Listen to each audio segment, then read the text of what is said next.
So I'm very proud and excited to share with you two pieces of incredible news. The first is that this September, 1 in 4 of the pupils joining us in Year 7 will be doing so thanks to a bursary.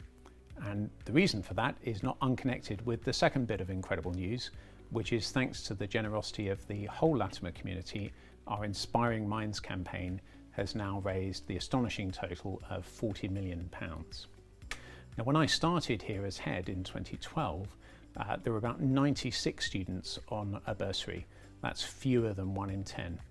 And it's really humbling for me in my final term as head that we now have a situation where in September 280 students will be in the school on a bursary. That's 1 in 5. We'll be really close to our goal of 300, 1 in 4 by 2024, the 400th anniversary of the foundation. And I cannot thank enough all of the people who've helped to make that happen. It's been a real team effort.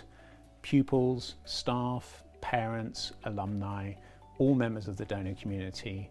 This enormous growth in our bursary provision wouldn't have been possible without you. So why has there been such phenomenal support for the Inspiring Minds campaign? Well, I think the simple answer is that many people agree with me that bursaries are central to what makes Latimer Latimer.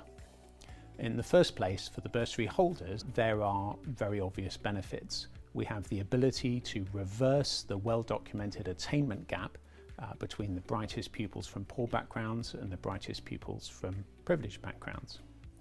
But actually, in addition to that, bursary holders have access to high quality sport, music, drama, soft skills, confidence, and careers networks. And those are so powerful for social mobility, which has really been at the heart of the Latimer Foundation for 400 years. But actually, the benefits for being a school for bursary holders flow both ways. And everybody benefits from being in a school for academically able pupils from all walks of life. What COVID has taught us is that you can deliver instruction remotely. But what it's reminded us is that education is a social experience. It's about growing up in the company of your peers, making mistakes, and learning life lessons during some of the most vulnerable and formative years of your life. And there's really good research, thanks to Sarah Jane Blakemore at Cambridge, about how teenage brain work. Interestingly, all parents know that teenagers are obsessed with their peers, but it turns out that there are really good reasons, indeed evolutionary reasons, why teenagers are hardwired to pay more attention to their peers than the grown-ups in their life. Now, if that's true, who you're at school with is as important as who you're taught by.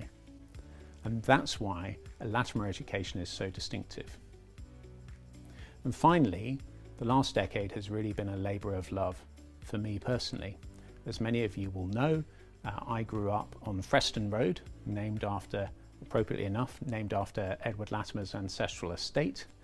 And I grew up in the tower block opposite Grenfell. I was the first member of my working class family to do A-levels, let alone go to university. And I know that a good education should change your life. And that's why it's been a real mission for me to share the incredible privileges of an independent school with all the people in the local community who deserve to benefit from that education. But we're not there yet.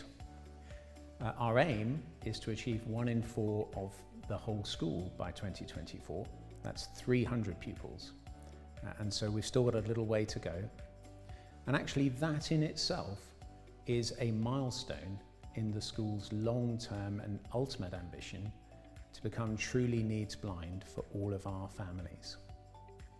Now, as I transition from being a Latimer head to being a Latimer parent, I pledge my enduring support to that revolutionary ambition.